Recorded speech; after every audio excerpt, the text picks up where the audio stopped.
after I had this injury, I had 3 doctors tell me that this is a career-ending injury. If I ever try to come back, I probably would never be the same. My professional career has been probably one of the hardest times of my life. I started to see that the Lord was using this career in something so much bigger than I can imagine. Hey guys, welcome to my channel. My name is Cindy. In this video, I'm gonna be sharing about how God used my athletic career to transform my life. So, for those of you who don't know me, I am currently a professional athlete. I am training for my 3rd Olympic Games, and I have had an interesting journey to get to this point. The Lord has used so many different aspects of my athletic journey to show me that He is truly controlling my life. And I want to share this video because if you're like me and you're a Christian athlete or you're just a Christian in general, you may at times struggle with wondering what your purpose in life is or what the Lord is leading you to do. And in this video, I want to give you examples of how surrendering your career, surrendering all the things that the Lord is guiding you to do can truly change your life. And I just want to give some hope, some insight into my testimony, and hopefully this can encourage you to continue to stay the course and to just trust Him with everything. So my athletic career started when I was 11 years old, and I decided that it was time for me to try out different sports. Essentially, I started sports because my siblings all played sports before me, and I knew that I had an athletic ability as well, and I wanted to try out and see what made the most sense for me. At no point did I think that sports was going to be a career for me or that I was going to do this full time at any point. I just wanted to do sports because it seemed fun and maybe it would give me a scholarship to college. That was kind of where my head was at when I first started. So when I started sports, I tried out volleyball, I tried out basketball, I tried out so many different things, and I landed on the fact that I loved volleyball, and I thought that that was going to be the calling that the Lord gave me. I was like, okay, this is a sport I enjoy, this is a sport I'm relatively good at, and this is something I can see myself doing. So I put so much energy into that sport because that's what I thought I wanted to do and what my life was going to be like. I thought I was going to play volleyball, maybe go to college for it, and then graduate and then do another career. Well, that's not what it looked like, as you guys may know. Those sports were cool and all, but they weren't really working out the way I wanted them to. Now, I was a little discouraged by that because I'm like, Lord, I want to do this. At this point, I was a believer. I've always been a believer my whole life, but never really had a faith for myself until later on in the journey, and I'll share more about that in a few minutes. But one year I decided, okay, well, let me try track and field out. I don't really like the idea of running as much because I never really wanted to run, and also my sister was a track and field athlete before me, so I wasn't very interested in doing this sport. So I decided, let me try it out and just see what it's like, and we'll go from there. I went to tryouts the first day in track and field. Hated it. Did not like how tired it made me. I didn't like how I wasn't just naturally good at it. I was like, man, I kind of feel like I suck. Like, I was doing things and they weren't really clicking, and the coach told me to do something else and it wasn't working. I think a month in, I would try things and then my shin started bothering me, and I'm like, you know what? This ain't for me, Lord. I ain't doing this. This is a sign that I need to just stop track and move on with my life. So I quit. About 2 weeks after I quit running track, because that was what my small mind at the time decided to do, I had a high school coach come back. This is the high school track coach at the time for me.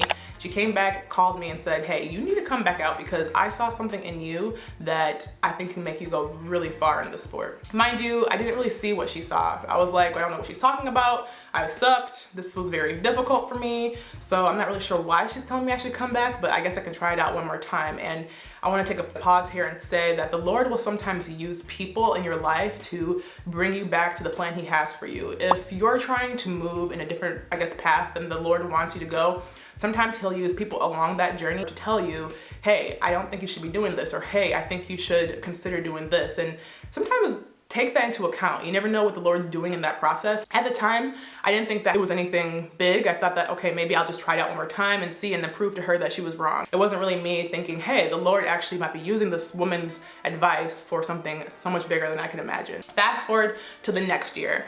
I went back on the track team, and as I tried out again, I started to improve so much. I started training better, I started pushing better, things were clicking more than I thought they would. So things started to fall in place, and I'm like, this woman was up to something. And then not only did my high school coach tell me that she thought I should do track again, I had a brother-in-law, now brother-in-law, at the time he was my sister's boyfriend, say, this girl is a gem, she has some type of raw talent I can't quite explain yet, but she seems like she's gonna be good. I started to see that the Lord was using this career in something so much bigger than I can imagine. I was improving so much, I was winning state titles. This led me to get an athletic scholarship to the University of Michigan. I really wanted to get a scholarship because all my siblings had scholarships to college. I knew that it was gonna be super expensive and I might not be able to afford college had I not done this.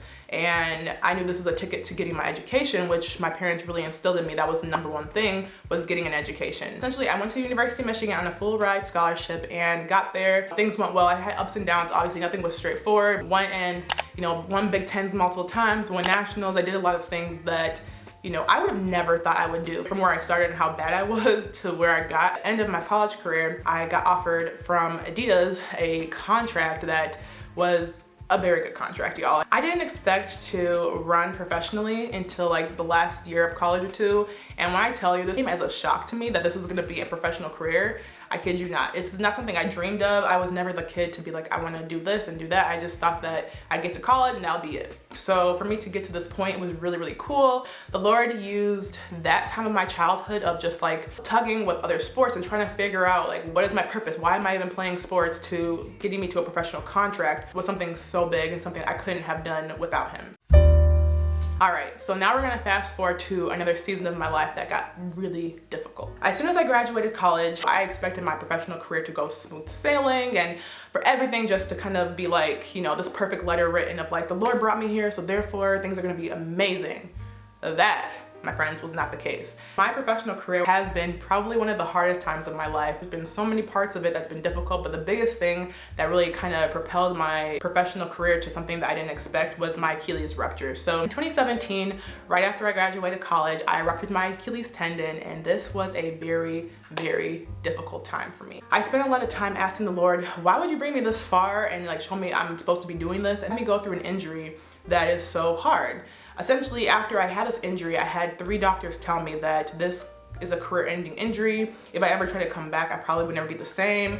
I might as well just hang up my spikes and just be done. So I'm like, Lord, you got me to this point to get so excited and love the sport, and then you just kind of like left me out hanging. I'm like, why am I going through this right now when I thought you were leading me to this? And I want to take a pause here and just say that no matter what journey the Lord has you on, there's going to be ups and downs. It's never going to be perfect. You're going to have times and trials where he's going to test your faith. He's going to use a lot of situations to grow you as a person spiritually, mentally, and it's not going to just be perfect. So I want to remind you guys that even if you know your purpose in life and know what the Lord is leading you to do, don't expect it to just be like roses and perfect feelings and everything great, because as Christians, sometimes it calls for challenges, and I want to tell you that you're not alone if you're going through this, because I went through this with my career. During this time, I spent so much time in rehab working on small muscles and strengthening so many different things that I started to develop this work ethic that was never there before. I was so determined to prove these doctors wrong. I was like, okay, I don't believe that my career is going to be over. For some reason, I felt the Lord still tell me like, hey, we're not done here. Although you're going through this, we're not done. I promise you you'll get through it. Like, he revealed some stuff to me in that year after I prayed and spent such time with him.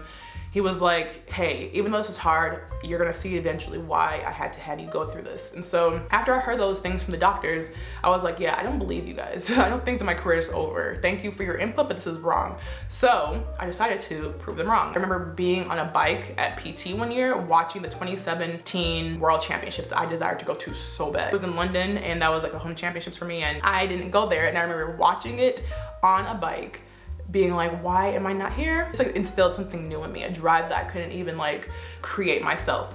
And essentially that time made me the athlete I am now. So I became much more hardworking. I spent so much more time paying attention to nutrition, to little muscles in my body that weren't attention to before. I had so much more mental fortitude. 4 years later, I came back stronger. I set personal bests. Difficult roads can lead to beautiful destinations. Just because you're going through a really, really hard time now doesn't mean that you aren't going to have such a fruitful life in the future. Sometimes we need those difficult moments to propel us to exactly where God wants us. We might not be able to reach our top potential if we don't go through anything hard. What the Lord was trying to teach me in that season was my identity became so rooted in track. So I went from not really loving track to, oh, he showed me this is what I love, to, okay, now I'm placing my identity in this because it's something that I became so good at. And so essentially he needed to strip me of those things, bring me back to him and say, hey, I gave you this gift, but I want you to remember why you have it and who you have it from. As I took that time in that season to kind of reflect on him, I learned that track wasn't the only thing that he was calling me to. So essentially during that time, although I was going through a difficult time, I knew I wanted to encourage other people to overcome hardship. I went on YouTube to kind of like look at other people who were going through my similar situation, and there was no videos on that. And I'm like, I realized that there's people who feel the way I feel, I'm sure, out there, and they don't really have that community. And I knew I was also kind of like lonely in a sense during that time. I just felt really alone because nobody really understood what I was going through. And so I decided to start my YouTube channel at that time. And it's so funny because now until this day, I would have never thought that I would have started YouTube. And had I not gone through that hard time during my athletic career, I wouldn't even have this channel right now because I would have just been so focused on track and so focused on other things. I wouldn't have found the need to kind of share my story in the way I have been. And so he used the time where track was very, very difficult and I was really going through it to birth this new passion of speaking to others, encouraging people, and showing me other passions that I had outside of track that I never would have known otherwise. He also used that time to bring me my husband. So normally when I'm in a track season, I am traveling so much, but because of my Achilles rupture, I didn't have the ability to go anywhere. I mean, I was literally at home all the time because I was doing rehab and I was trying to get healthy, so I couldn't go to track meets. And so, like I said, I had like lost friends and I was going through a hard time in other relationships where I was like, Lord, I want to grow in my faith. I don't know what to do right now in this hard season. Please guide me. And I felt him lead me to go to this young adult group in where I was living at the time. And he led me to go to this group. I went there for a few months and eventually my husband, John, was there and that's where I met him. So had I not gone through that difficult athletic time of hardship and sadness and feeling like lost and not knowing what he was doing, I would have met my husband. So not only did he birth my YouTube channel out of that season, he also brought me the man I've been praying for. And that was something I never thought I would have had. Like I knew I was gonna get married one day, but I met my husband in the most difficult time of my life. And that just shows that God will use a situation and bring forth so much fruit from it, no matter what it is. If he has a plan for you, he's going to make that plan work, even in the hardest times. I say all this to encourage you guys that no matter what your time or your season of life is looking like, the Lord uses it and he will bring so much from it if you just trust and give it to him. So there was a time where I got really mad at God at one point. If I had just gone the other direction, I don't know what my life would have looked like right now. If I didn't like listen to the urges of, hey, start this YouTube channel, or hey, go to that group. I went to other groups where I met lifelong friends. One of the girls I met during that injury was in my wedding. I want to take this whole story of having a story that doesn't look the way you think it's gonna look and seeing how God can transform that. He took my naive plans when I was younger of wanting to do one sport and switched that up into doing track, which essentially led me to go to a university, get a full ride, get my education, and then essentially get a professional contract out of that. And had I gone the way I thought I was supposed to go, I would have been at a different place. I know I wouldn't be here today. I know I wouldn't have probably be an Olympian because I wasn't thinking big enough. Listen to that nudge. If the Lord is leading you to something, take full advantage of it. Move towards where he wants you to go. I promise you, you will not be disappointed. It's not gonna be perfect. The journey is not going to always feel great. There's gonna be points where you might feel discouraged or points where maybe you question whether or not you heard God right. Ask the Lord to guide you, to show you, where do you want me to go, Lord? He will provide. He will come through. There's been times where I haven't been perfect with this. I'm not saying that I've got it all figured out. It's still a daily thing for me. Like I'm still trying to hear his voice and still trying to be guided by him. But like, I just promise you that if you allow him to be the center of your life, you give him your goals and you stop trying to control every single thing, he will provide. So I hope this encourages you today. And if it does, leave a comment down below on how it may have encouraged you. Let me know other content you'd like to see, whether that's faith, track content, marriage content, whatever that is. Definitely consider subscribing and give this video a thumbs up. And I will see you guys in my next one. Bye.